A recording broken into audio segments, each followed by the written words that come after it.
From an experience she had as a young adult that caused her to study criminology, all the way to being inspired to write her first book by her dyslexic child, she became an award-winning author. And she has written one of the best mystery series that there is. Join me as I talk with author Wendy San Eckel on this episode of True Crime and Authors. Welcome to True Crime and Authors Podcast, where we bring two passions together. The show that gives new meaning to the old adage, truth is stranger than fiction. Here's your host, David McClam. What's going on, everybody, and welcome to another episode of True Crime and Authors. Of course, I'm your man, David McClam.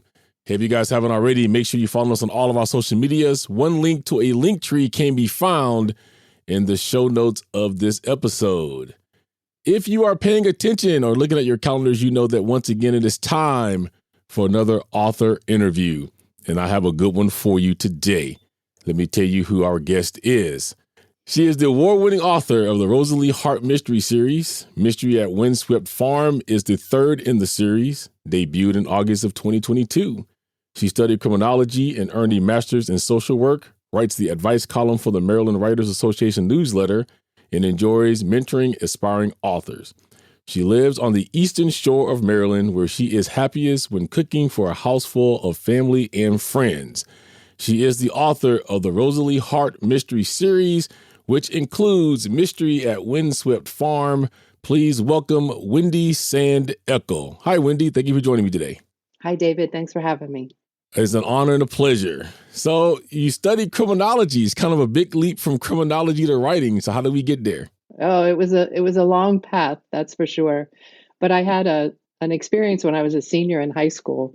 Not to date myself, but when I lived in Ohio, there was a time where if you were 18 years old, you could drink 3.2% beer. And so I was 18 and I went out with a lot of my girlfriends who were not 18, all had fake IDs. We went to a bar in Canton, which was a big deal. And they stamped you 3.2% or 6% when you went in, and they accidentally stamped me 6%. So we all got a beer and sat down. Then the next thing we knew, we were surrounded by liquor control officers. They grabbed our beers, put us in a squad car, and took us down to the police station. And since I was the only adult, they booked me because I was drinking 6% beer as opposed to 3.2% beer. And my friends got to go wait in an office while they were waiting for their parents to pick them up. Meanwhile, they took a mugshot, fingerprints, took my jewelry and my scarf. And at one point, one of the cops said, "I think we might be getting carried away here." So they finally let me post bail and I went home. But it was really pretty scary to think that I might have a criminal record when I was only 18. And I think of a story, I think of before an incident and after, and what life is like before and how different it is after. So I had a brief moment of thinking that I was going to have to walk through life with a criminal record. But of course, my dad got a lawyer and my record was expunged because it really was kind of silly. But it really intrigued me with criminology and the law. And so I was a social work major, but you could minor in other courses. And so I minored in criminology, and I got to be a juvenile probation officer in an internship for a year. And so since that experience, I've always been quite fascinated with this kind of thing, which is what eventually led me to write mystery. So being a social worker, I want to kind of touch on that a little bit because, you know, in this day and age, a lot of that's going around. I live in LA County, which they say we have the worst DCFS department of all time. What kind of things have you learned through your social work about children and other aspects of that maybe led into your writing?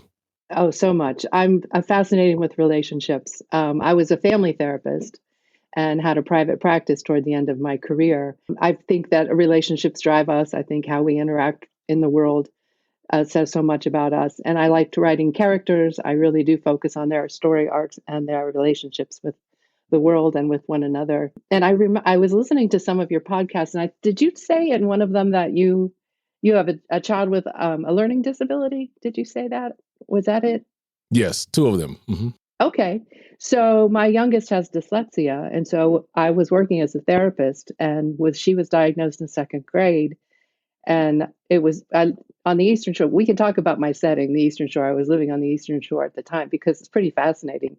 But anyway, it was very hard to get her what she needed, and so I fought with the school for a long time, and she was in a small private school, and they ended up kicking her out because they said I was too much trouble. And so we ended up having to move to Annapolis, where I found the right school for her. But that whole experience, I thought I knew so much more about learning disabilities than I actually did. As a social worker, I thought I would know. And so I would write about it. I wanted to write a nonfiction book about her experiences, my experiences, and I just couldn't do it. I kept getting stuck. I didn't want to throw anybody under the bus. And so I thought, well, what if I write a novel about what happened with us? So I wrote a novel about a family with a child with dyslexia, and it just came flying out of me. It was so much easier to write than nonfiction. And so that's really the first book that I wrote. So it is all tied together in many ways. So go, yeah, I will say this. Yeah, a lot of us that has children that has disabilities, we're the problem as parents because we stick up for our kids. So I totally do feel you on that one because I've been there many a times. Yeah, she loves telling people she got kicked out of school in second grade. So yeah, we're the troublemakers, but that's good. You got to do it. You got to do it. So take us a little bit inside the makings of the Rosalie Hart Cozy Mystery Series. I guess I'll start with the question is, how did you come to write mysteries? Well, part of it was my mother read, she taught geology at Kent State University. She was a brilliant woman, but she spent her entire summers reading mystery series. She'd drag us to the library once a week, get a stack of a mystery series, bring it home and read it that week. And we were never to interrupt her when she was at the end. But I learned a lot about the love for mystery. And like I said, I'm also fascinated with criminology. And I tried writing in another genre, and I really had a hard time finding a publisher. And so I thought, well, let me write in a genre that's a lot more marketable and one that I would enjoy. So that's what I started with, the mystery. And Rosalie Hart just kind of walked up on my doorstep one day, and there she was. And I'm like, we're going to be with each other for a long time. And so I'm going to write her. And I did. And we're still going. So if you listen to my other interviews, I think a couple of authors are asked this question, and I'm going to ask you because you brought up Rosalie Hart. The character Rosalie, to you as an author, is a living, breathing person that lives within you, and that's how you write about her, correct? Yes. I asked that question because a lot of people I've run into, they say, oh, well, these authors make these people up. And then they say, well, it seems so real. And I'm like, it's because these people that they create lives with them, they work with them, they sleep with them, they shower with them. I had one author that said that, when she was writing her book, one of the characters wouldn't leave her alone until she got up and wrote chapters about him. So yeah. I just wanted to point out that it's a very real thing for you guys when you're writing. It's a very real thing. I write in first person, so she's in my head all the time. She's in every scene.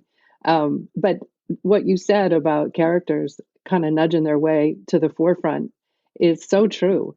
In the first in the series, she lives on a farm, and the man that leases her farm came walking down the driveway, and they have an encounter. And I thought, oh, okay, Tyler, here you are. You're going to be a big player in this book, which I never expected when I started to write him. So they do. They stand there and wave their arms around, and it's like, give me a story arc.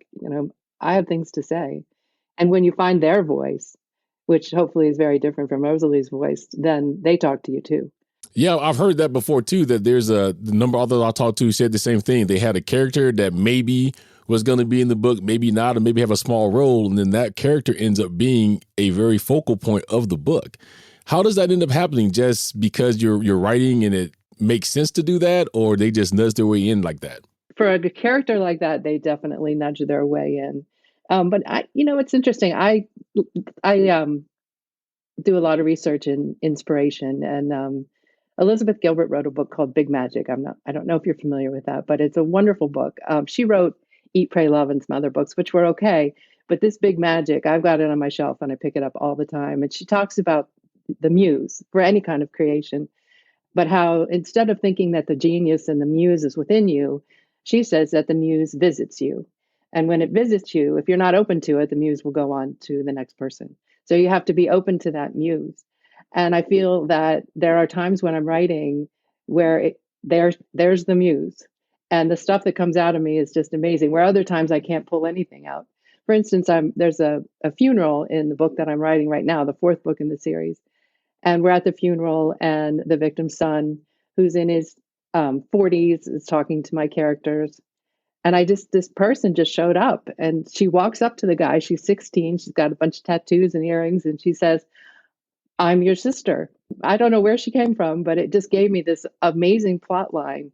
And I'm having so much fun with her. Yeah, that I think when the muse visits you, you got to grab it. Now, in your series, being that Windswept Farms is the third entity of that, are they connected to the point to where you want to make sure you read 1 through 3, or is each book a separate story that you can pick up on its own? You can pick them up on your own. They're standalone. It is a series. My characters do grow. They age. Things happen to them, but I never ever give the mystery away. For instance, in Windswept Farm, I never give away how the mystery ends in the first book, Murder at Barclay Meadow, or the second, Death at the Daylily Cafe. So you can read them without learning things you don't want to learn. But my characters do age and grow. I know a lot of series, the character always seems to be the same age. Everyone in the series has story arcs and they grow, but they definitely can be read independently. Now, for me, I'll just give the listeners a tip of how I do this. I am very blessed and privileged. Wendy did send me my own personal autographed copy of Mystery at Windswept Farms. It is the third book, but I'm starting back at book 1. For me, I find out that if I do that, I get to know a little bit more about that main character as that character grows and as I go along. Even though, and you're not the only author, I have a couple other authors I've interviewed, same thing. They wrote their books, like Shannon Jump. She's written a lot of her books to be standalone. But if you go back and do yourself that favor of reading that first and second book that she already has out, you now grow with the character. And that's what I'm doing with your series, because I know there's a lot of parts to Rosalie. I don't want to miss any of them.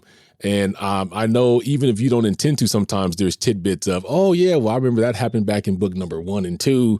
So I could piece that together. So I do encourage people to go out and do that. Now, you say that your genre of writing is cozy mystery. Can you explain to us exactly what that is? And because a lot of people that I've talked to don't even know, they just say mystery's mystery. Can you break down cozy mystery for us? Absolutely. My first book deal was with Minotaur Books, and I was working with an editor. She picked it up. She loved it. And we were making edits, and she said, well, there's some few things you have to take out of it. There were some swear words, a couple other things. And I said, well, why? And she said, well, this is a cozy. And I had no idea. But she said, you're in the cozy mystery genre. So there are rules. For one, it's always an amateur sleuth.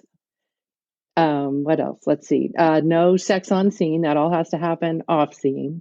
You don't ever see the crime. That happens off scene. Let's see. Not a lot of swear words. Usually just one crime, not a serial killer, that kind of thing. And I think that's about it. Oh, and there's usually a hook. Some of them are knitting. Some of them take place in the library. I have a cooking theme with mine, which is a lot of fun for me. Yeah, this is true, because I think I told you when I talked to you yesterday, this is the first book that I've seen that came with a menu. So there's definitely recipes in that book that you guys can go off and write. The bookmark you sent me actually has one of the recipes on the bookmark itself. And I'm like, this, I can eat and read. This is good. Absolutely. It's really fun. I get to indulge myself in all kinds of ways writing about food. And I think food has its own narrative. And so it fits right in with the story. And I've really been researching that. I've really done a lot of research on certain foods and certain cuisines. And they all have their own narrative. And it's really fun to include that. I've been doing that a lot in the current book. And then, of course, in the third book, she gets to study with an Italian chef, which was so much fun for me. There's a 5-day cooking school that's juxtaposed with the mystery. And there's all kinds of food. And it was so much fun to write. Oh, and everyone tells me it makes them hungry, but I also really like secret family recipes, and I have a newsletter, and I always have a secret family recipe in every edition of the newsletter. But I have a friend, Carla Palumbo, who's pure Italian, never had any kids. Her brother never had any kids, but she's got this secret family red sauce that's never been written down. And so we were in Fort Lauderdale sitting on the beach, and I kept pouring her champagne. And as I was cajoling her with the champagne, I wanted her to give me this Secret Family Sunday red sauce. And finally, she agreed. So she went home to Rochester, and she was in her kitchen for 13 hours trying to write down this recipe because it had never been written down. And so she finally got it. She sent it to me. It's on my website, and it's amazing. It takes all day to cook. They call it Sunday red sauce because the Italians make this sauce and it simmers all day, and then you invite everybody you know over that night, and everybody eats it. Pasta. So I Oh, really wow. have fun with it. Yeah. See, I'm going to have to go eat pasta now after this one. Can you tell us a little bit about your writing process? Of course. I used to be a pure pantser, but that got me into trouble. So I do outline a little bit, not too much. I give myself some room to be creative, but now I do outline more. I never know who did it until toward the end of the book. That way I make all the suspects plausible. So I set everybody up to have done it. And then I usually invite a couple of my writer friends over to spend the night, and we drink wine all night and we decide who did it. And that's really fun. And sometimes I get attached to some of the suspects and I don't really want them to have done it, but sometimes you got to kill your darlings. So I do that. And like I said, I love it when the muse hits me. I made myself laugh out loud the other night. My husband came in the room and he goes, "What are you doing?" And I said, "Oh my God, I just gave this guy the best line ever. I love it." And then there are dry spots. It's the agony and the ecstasy. When you hit a dry spot, you just got to keep writing and let yourself write badly, because you can always go back and edit and get your inspirations again. But move it forward, move it forward. Have you ever killed off a character and then you reread the book and said, "I wish I wouldn't have done that"? Well, that's interesting. The one thing that I've learned is the victim is usually someone that's not well liked. And in Murder at Barclay Meadow, when I didn't realize writing a cozy, it was a person that Rosalie grows to understand and to care about a lot, the victim. And so I'm not sure if I would have done that again, although I love that mystery. And I love how she gets inspired to find out what happened to the girl she found floating in the marsh grasses. But now I've learned you probably should make the victim a little less likable, if that makes sense. So your whole series does very well. You now said that you're writing the fourth book. Can you tell us a little bit of the ecstasy and agony that you maybe go through of trying to make sure you produce the best book that you can? Oh, absolutely. I'm going through it right now. This book is actually set during the holidays, which I'm having a lot of fun with it. And so over Christmas time, I read Charles Dickens again. I'm blanking on what's it called? A Christmas Story? Is that what it is? That's it. Yeah. Thank you. Oh, that happens all the time. And one of the things is when he opens that book, you know right away you want to sign up for this ride. He pulls you in, in that first paragraph, this is going to be a story, and I'm signing up. I want to read this story. And so when I first sat down to write this book, especially because it's set in the holidays, I wanted to just grab the reader in the first paragraph. And so it probably took me 2 weeks to write the first page. I read every book I love. I picked up To Kill a Mockingbird. I picked up Charlotte's Web. I picked up, all these books that I love. And I read the first page. And most of them have that ability. They draw you in that first 2 paragraphs. You're like, I want to go on this ride with you. And you sign up. And so I agonized for weeks, and then I finally came up with it. And once I had that first page, then I knew where I was going. And I was like, okay, I want someone to open a book and I want them to think, let's do this. So I think I might have done that. I'm still tweaking, but yeah. Does imposter syndrome ever sink in on you? Oh my goodness, yes, absolutely. It did before we got on air, of course. Well, it's interesting because I was doing a lifelong learning class that I've taught a few of those, but it's more of just we all sit around and talk. And this woman interviewed me the day before we were going to do this program, and we were talking. I had sent her my books, and she had just been through some terrible situation. She was just recovered from cancer. She lost her husband to cancer. One of her best friends died in COVID. And she was just telling me that she'd had years and years of just trauma. And she said, so when she got my books, she went out and sat on her screen porch and she started to read. And she said she hadn't read a book from cover to cover in years. She hadn't finished a book in years. And she said she read it and she finished it.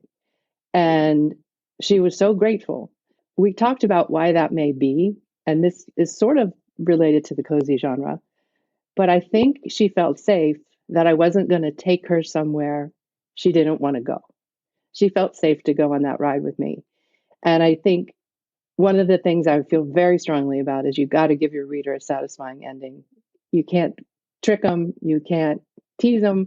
I want them to think hard about who did it, but they're going to have a satisfying ending. And so I think she had some safety when she was reading this book. And I think that's one of the benefits to writing in the cozy genre. Oh, I've had two other people tell me that they hadn't been able to finish a book since one of them, her husband had died, and the other, her mother had died, but they were able to finish it.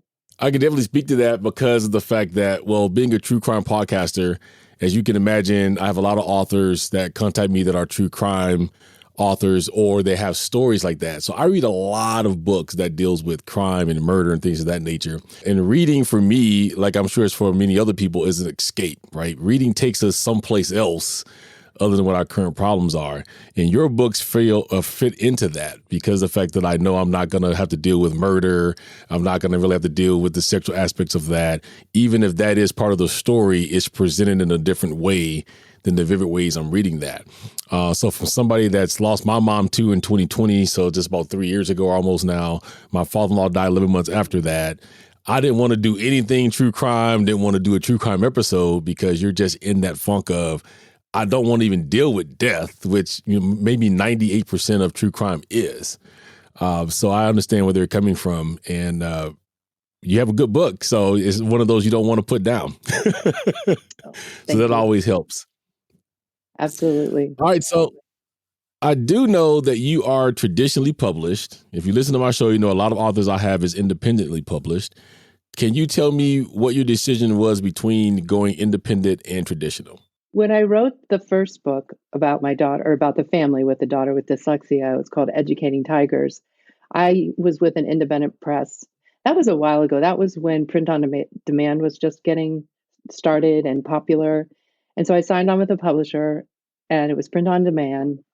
And it was expensive. I had to buy the books. They weren't available unless I bought them. And I went to a lot of dyslexia conferences to sell them.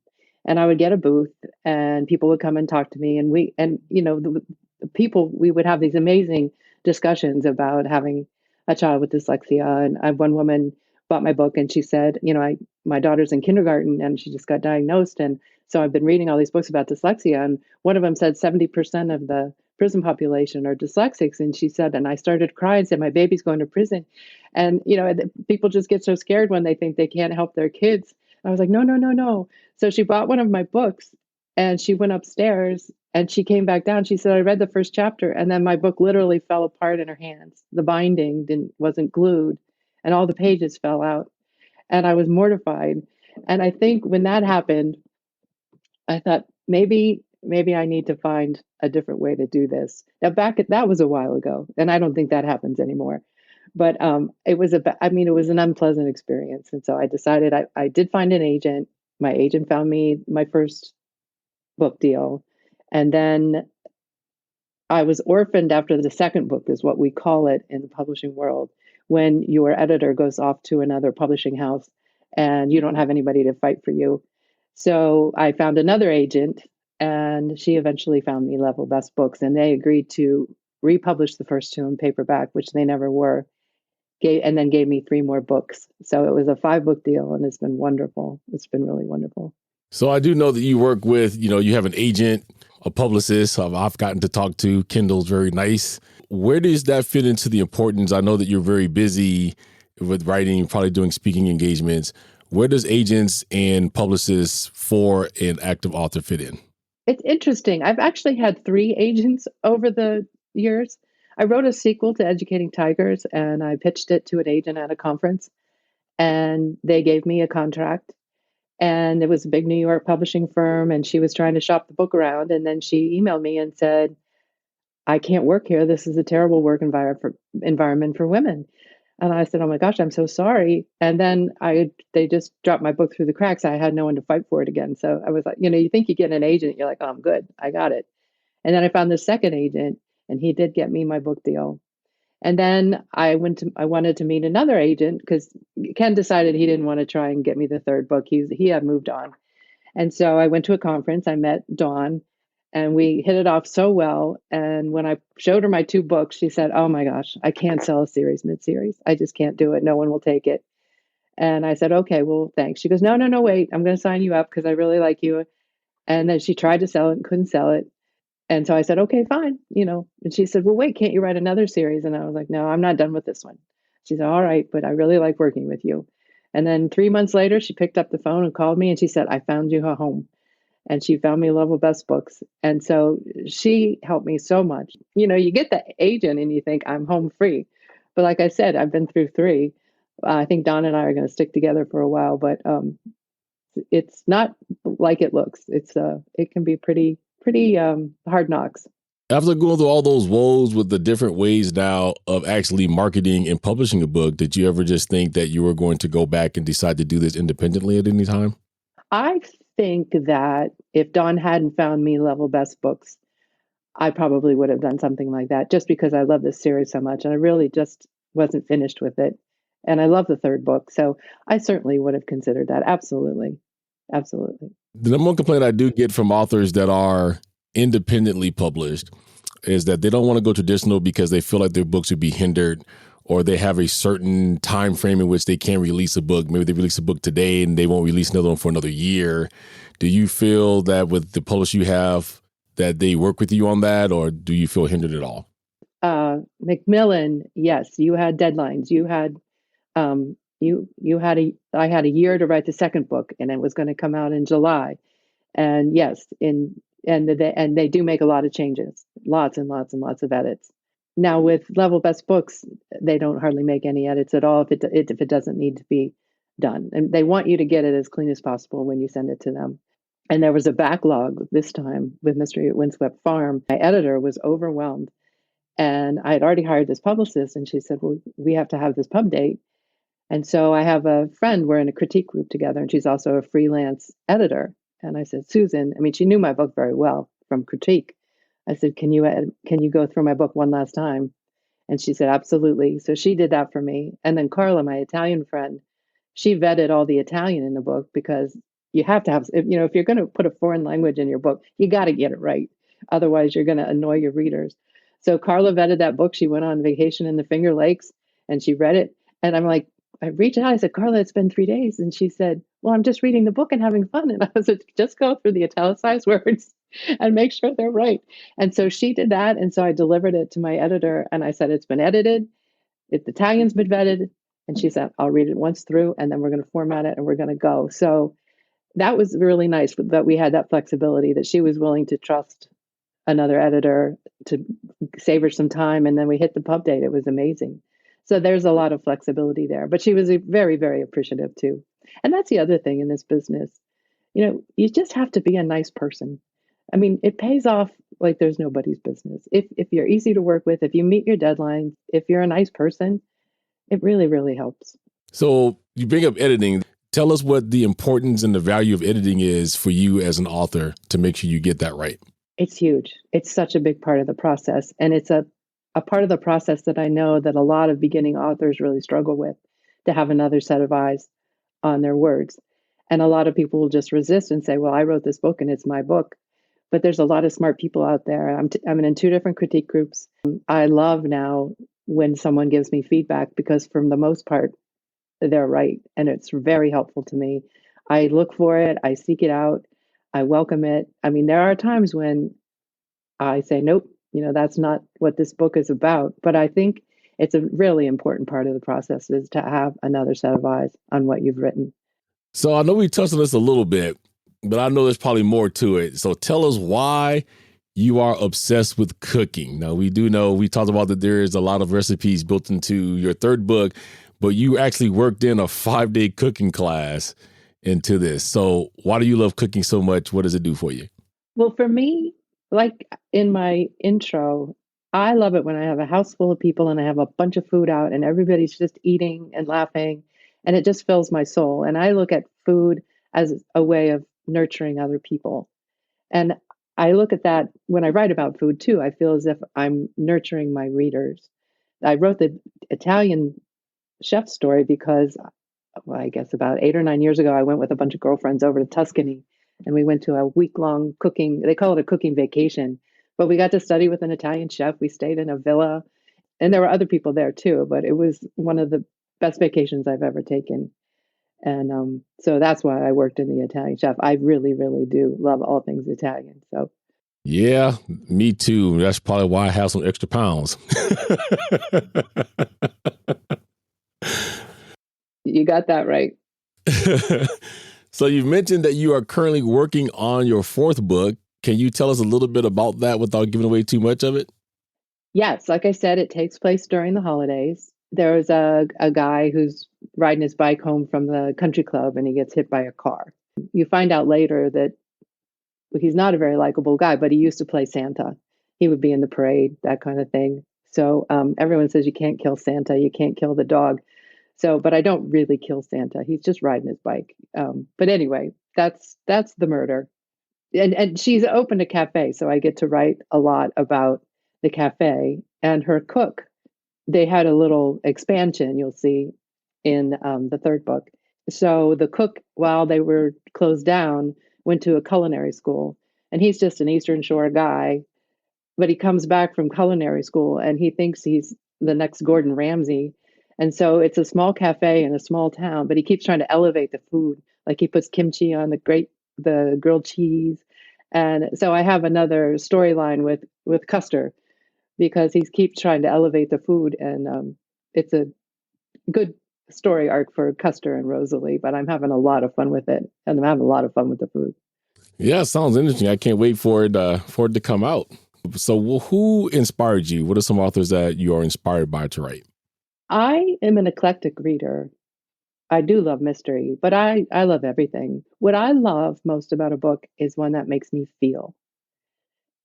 Like I just read Where the Crawdads Sing, and that was one of those books that really made me feel. I really want to feel. I want to laugh. I want to cry, but I want to root for the protagonist. I really want to care, even if they're flawed. I really want to care about the protagonist. I just really like to dive in to a book. I don't know if you ever read, this is dating me, but The Prince of Tides by Pat Conroy, but he was one of the most magical writers. The way he could make you feel, you are just in that book, heart and soul. And I love that. I mean, that's what I look for when I'm reading. I don't want to just love every minute of it. And my big thing, as a writer, what I've always dreamed of, I said, I know I've made it as a writer if somebody dog ears a page in one of my books, if they turn down a page because it spoke to them. So, and when I was doing the interview with Julie, the woman who had said, she could finish my book, she quoted my book back to me, and I was like, there it is. She dog-eared a page. I made it. So,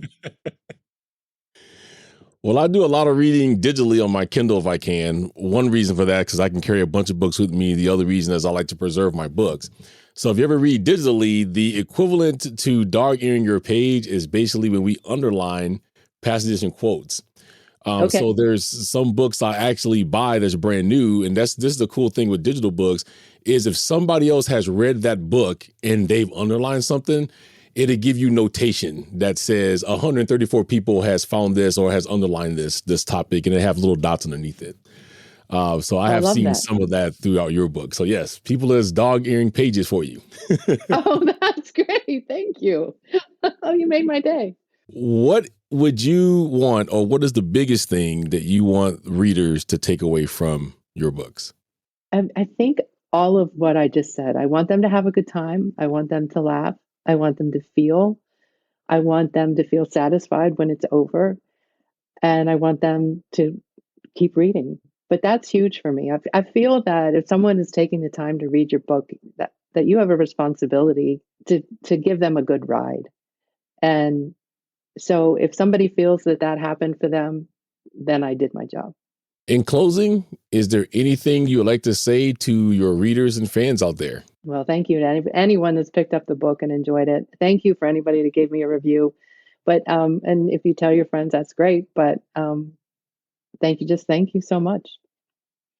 And thank you. You're great. I mean, I listen to you. My husband and I listened to a podcast, one of your podcasts in the car, and we were like, oh man, this is really interesting. And so I was like, let's find another one. and I listened to another one while I was walking. And so I was really having fun. And you're very, very good at what you do, just so you know. Oh, well, thank you, Wendy. I totally appreciate that. Thank you very much. And I do thank you for coming on the show today. It's been very enlightening. Let Kindle know I said hi. I'm thankful that she reached out. You're a great writer. I'm working my way through all your books right now. I don't think I would do you any justice just to jump into your third book. And I'm starting at book 1, and it's been phenomenal. Thank you again for sending me my own personal copy. That resides on my shelf. I cherish that to death. Anytime you want to come back on the show, feel free to reach out and let me know. You always have a welcome, open invitation to come back. Oh, thank you, David. That means the world to me. Thank you so much. Thank you. All right, guys, that was the incredible Wendy San Eckel. You can pick up the whole entire Rosalie Hart mystery series on Amazon. Make sure you do that. Start at book 1, go all the way through to book 3. She has book 4 coming out soon. So make sure you go give her some love and some support. Everything that you would like to know about her, including how to get a hold of her, you can find in the show notes of this description or in the description of this show. Also, you can find it attached to her episode on the True Crime and Authors website. I thank you for tuning in for this one. I know you have many options in true crime podcasts. I'm glad that I am one of them. Be safe and always remember, always stay humble. An act of kindness can make someone's day. A little love and compassion can go a long way. And this is the podcast where 2 passions becomes 1. I'll catch you guys on the next one. Thank you for listening to True Crime and Authors. Don't forget to rate, comment, and subscribe. Join us on social media. On Facebook at True Crime and Authors. On Twitter at Authors True. On YouTube and TikTok at True Crime and Authors. And email at truecrimeandauthors@gmail.com. Cover art and logo designed by Dazzling_Ray from Fiverr. Sound mixing and editing by David McClam. Intro script by Sophie Wild from Fiverr. And I'm the voice guy, your imaging guy from Fiverr. See you next time on True Crime and Authors.